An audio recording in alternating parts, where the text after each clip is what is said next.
No to jak Diablo 4 wymyśla klasy postaci na nowo? Jestem bardzo, bardzo tego ciekaw. No bo jestem ciekaw. Hey everyone, in today's video we're going to discuss the classes of Diablo 4 and how the new class-specific designs are breaking new ground while drawing on the design from past games. After playing around with some of these Otwierają nowe możliwości, czerpiąc z projektów games. After playing around with some of these new class mechanics, I can say confidently that Diablo 4 is gearing up to be one of the greatest games of our lifetimes. Now, Diablo has always had a history of being innovative. Diablo 1 was one of the first video games to establish the common video game character archetypes of warrior, sorcerer, and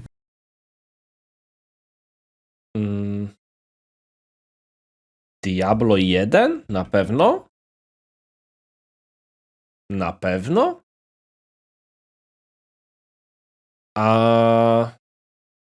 Czekajcie. Aż sobie... dobra, nie będę sprawdzał.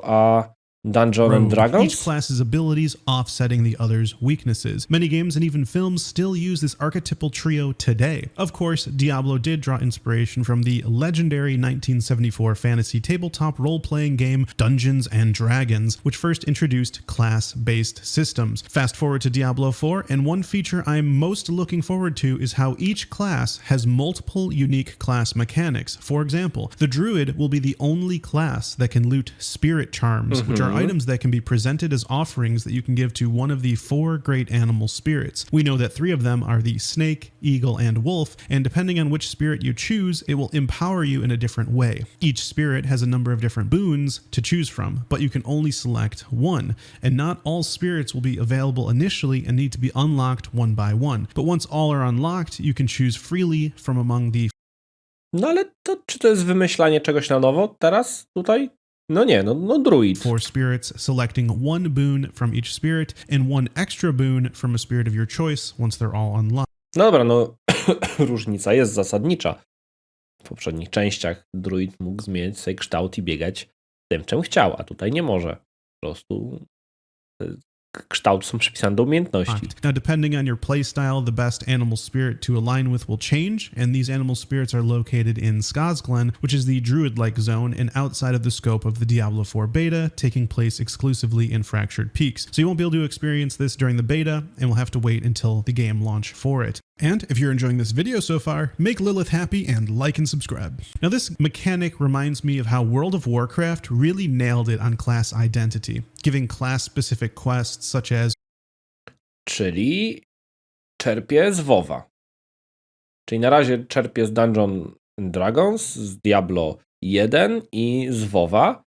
I nie ma tutaj powiedzianego nic o tym, jak tworzy na nowo. Earning and crafting your totems as a shaman, learning to tame a beast as a hunter, or brawling in a makeshift arena for berserker stance as a warrior. We also saw something similar with Final Fantasy XIV, with each class having its own job-specific quests. And it seems to me that in many ways, elements from MMORPGs are coming to Diablo 4, which is something that has never been done before, and I believe has the potential to redefine the ARP genre for decades to come. But that's not the end of... Zaraz. A Lost Ark? Znaczy... Lost Ark? A Wolceny? A Last Epoch? Poe? The druid-only mechanics. Druids also have a chance to deal crushing blows to enemies when using earth skills, which reduce the enemy's life by a flat percentage of their total health. Of course, this can be extremely powerful, and it appears that this effect will be reduced against bosses and other players. And another mechanic that isn't just for druids, but also barbarians, is Fortify. This causes them to take 30% decreased damage until the amount of fortified life is removed or it wears off. Now, Fortify is an interesting new mechanic that makes barbarians and druids some of the tankiest classes in the game because no other class has access to it, which really No wiadomo, ale tam z czasem pewnie jakiś krzyżowiec się pojawi i będzie twardszy. Actually adds to the class fantasy of being a melee bruiser. I actually don't like how it has a maximum amount of damage it can reduce though. For example, a skilled player would use Fortify anticipating taking a lot of damage, but if Fortify will only reduce a set amount of damage, then you really aren't able to stretch the value of the ability by using it at the perfect time. However, this might mean players are more likely to just spam the ability to always keep it on cooldown and getting the most out of it instead, which may be more engaging than just saving a cooldown like you might do in another game. Now, since we already started talking about Barbarian already with Fortify, we know that the Barbarian only class mechanic is the Arsenal system, which allows him to hold up to 2 extra weapons automatically using the best weapon for the ability of your choice. Now, along with the Arsenal system, there is Expertise, which grants bonus. No to jest niezwykły system. To jest niezwykły system. Is based on your expertise with each weapon type. There's also what's called a technique choice within the Arsenal system, but it was not usable in the latest build of the game. Now, looking at these 2 class-specific mechanics, we can see a theme, player choice. In both cases, the class mechanic allowed for extra customizability, the druid spirit animal, and within it a number of boons to choose from. And No ale to jest chyba normalne, że postać nam pozwala. with the Barbarian Arsenal, the choice of extra weapons, improving expertise for those weapons, and then selecting your technique. This appears to be a deliberate design by the Diablo 4 team that I like because if I'm playing with a friend and we're both druids, we can play very differently based on the spirit animals we selected, the boons within them, and of course. No ale granie indywidualnych buildów to nie jest odkrycie czegoś niesamowitego, to jest w pełni normalne. Tak? Tylko że finalnie trzeba wiedzieć, jak to działa. To nie jest tak, że grasz, że każdy build jest równy sobie. Każdy może grać takim buildem, jakim chce, ale fakt jest jeden, niepodważalny, że zawsze jest ten jeden jakiś konkretny build, może 2 maksymalnie, albo 3, no nieważne, jest meta. I to ty sobie możesz grać czym chcesz, nawet możesz grać na harmonice tym druidem, to oczywiście nie możesz, ale no, to nie jest nic niezwykłego. No. Of course, a ton of other customization that ultimately leads us to play differently. Look for. Ale to, Stasiu, o to właśnie chodzi. Jakby chodzi o to, że meta jest jedna. Jest taka, a nie inna i potem jest rebalans, ale ty możesz grać z kumplem, możecie grać 2 postaciami takimi samymi i grać innymi skillami. Tu nie ma ograniczeń, to nie jest nic nowego. For different items and so on. And what I like about this is that Rod Ferguson, general manager of Diablo, has stated in an interview that early on you can easily change your skills and customization choices, but there becomes a point, which he chose level 50 arbitrarily, where it's no longer easy to change your choices and you're better off just making a new. To ja wam powiem, jak to będzie. Oni mówią, że na późniejszych poziomach będzie ciężko z tym resetowaniem i podejrzewam, że tak. Dla kogoś, kto będzie grał 2 godziny dziennie, będzie ciężko, ale dla kogoś, kto będzie grał hardkorowo, no to nie będzie nic ciężkiego. Będzie tego golda sobie pozyskiwał, będzie go farmił i jazda. Nie? Character. Now this reminds me a lot of the Diablo 2 skill tree. It's not easy to reset and you can only do it 3 times for each time you cleared the Den of Evil. Of course, later on you can get more chances. Ale nie, Stasiu, to nie jest dla Diablo nowe. Zawsze w Diablo miałeś wybór. Mogłeś sobie grać czym chciałeś. To jest normalne. Tylko meta zawsze jakaś była. Zawsze w grach jest meta. Ale ty zawsze nie musisz grać tą metą, ty możesz grać czym chcesz. To reset, but it's not easy to reset your skill tree. And I actually like this a lot. If you can reset your specializations and choices, then it makes them much less meaningful and you put a lot less thought into them. But if it's difficult to reset skill points and other class-specific mechanics, players will be much more careful and thoughtful with their character builds. It almost guarantees players are going to re-roll their character once they realize they messed it up. I remember doing that in Diablo 2 as a kid. Nie wierzę, absolutnie w ogóle nie wierzę w coś takiego, że gracze będą porzucali swoją postać, bo źle rozdali skille. Naprawdę nie wierzę w to, że będzie się bardziej opłacało stworzyć postać na nowo, niż wyfarmić tego golda sobie na reset. gdzie masz już na postaci legendarne przedmioty, masz już porobione rzeczy. No absolutnie w to nie wierzę. Dla mnie to jest jakaś bzdura.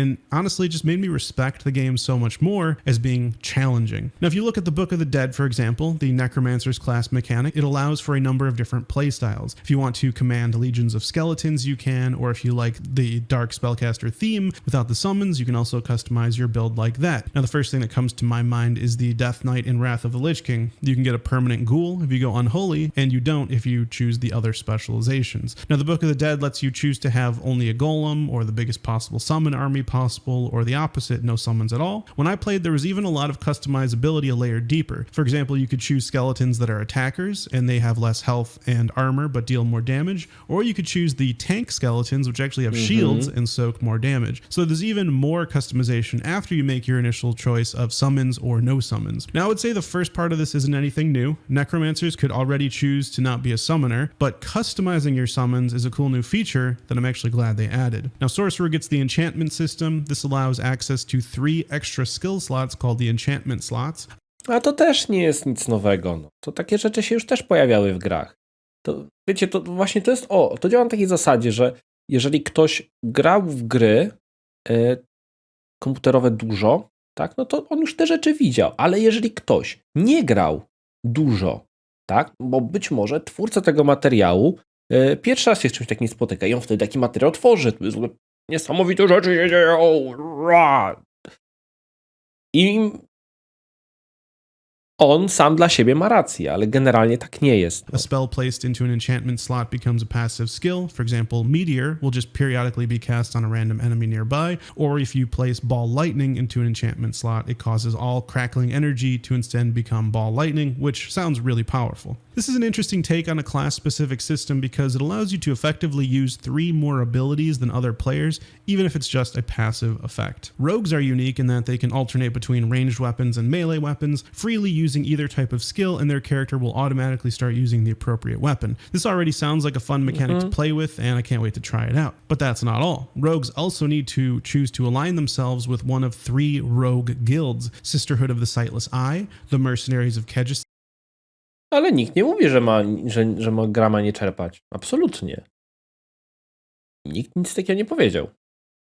Or the Outlaw Smugglers of Hawazar. The aligning process involves a quest chain unique to each of the 3 factions, and each rogue guild provides its own unique benefits to the rogue. Now this is just amazing. It's a fun rogue fantasy, and since there are 3 different rogue guilds, I imagine you'll unlock all of them and then ultimately decide which one to stay with. Rogues are also the only class which can modify the damage type of their weapons to either cold, poison, or shadow. For example, rogues can lace their weapons with cursed oil, which causes them to deal shadow damage, or frost oils, which apply chill, leading up to a full freeze over time. This is a very strong additional class mechanic just for rogues. All right, moving on from each class's specific mechanic and system, each class also has access to different types of damage specific to their class. Now, for example, barbarians only deal physical damage, while a class like druid has access to physical, lightning, and poison. Now, this is very meaningful back in Diablo 2 because monsters could have immunes and take extremely reduced damage to a type of damage. I'm hoping to see this return in Diablo 4, encouraging players to go a build with a diverse range of damage types,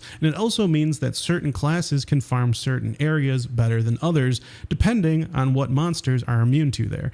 I think this really adds a lot of depth to the game, and I really can't wait to see if they end up implementing it. From what we know, and I'm sure there's a lot we still don't know, Diablo 4's classes are looking fun, unique, and compelling enough that you'd want to play all of them at least once. There's a lot of systems and mechanics that have never been done before coming to Diablo 4, and some that are definitely Czyli twórca filmu generalnie nie przedstawił nam w ciągu tych 8 minut 50 sekund żadnego argumentu za tym, że Diablo 4 wymyśla klasy postaci na nowo, tylko przedstawił nam, że zobaczymy w grze to, co już gdzieś mogliśmy zobaczyć finalnie, tak? Czy to źle? Absolutnie nie. Absolutnie nie. To jest fantastyczne i uważam, że tak właśnie trzeba robić, że trzeba wyciągać z innych produkcji te rzeczy, które się sprawdzają, które są dobre. Porównałbym to troszeczkę może do Androida i Apple. Bo wiecie, wychodzi totalnie dokokszone urządzenie z Androidem. Nie? Wygląda to po prostu niesamowite, co tam się, ekrany się wysuwają, kuźwa, że dzieją się rzeczy. Prawie po prostu już ci ściany maluje ten telefon. Po czym przychodzi Apple, który bierze technologię sprzed 5 lat, tylko dzięki ich oprogramowaniu i temu, jak to wygląda, to urządzenie po prostu działa dobrze i jest debiloodporne. I to samo dzieje się w Diablo 4. Czerpią te różne rzeczy z różnych tytułów dookoła, przerabiają to w taki sposób, żeby to było łatwe i przyjemne i przy okazji ładne. Tak? I to o to finalnie chodzi. Ale tutaj ten tytuł tego filmu no absolutnie nie mówi nam o tym, że jest coś tutaj niesamowitego, nowego, że Diablo 4 coś odkrywa. Nie. To są rzeczy, które są powielone z innych gier, tylko one są zrobione w troszeczkę inny sposób i są na pewno w ładniejszej formie. Tak czy inaczej, będzie grane i to właśnie o to chodzi, żeby była zabawa. Żeby była zabawa, ale nie wierzcie w takie rzeczy, że coś tutaj jest wymyślane na nowo, bo tak po prostu nie jest. To jest przedstawione tak, żeby działało lepiej, żeby było łatwiejsze, bardziej zrozumiałe i tyle. No nie? I przy tym, żeby było mroczne.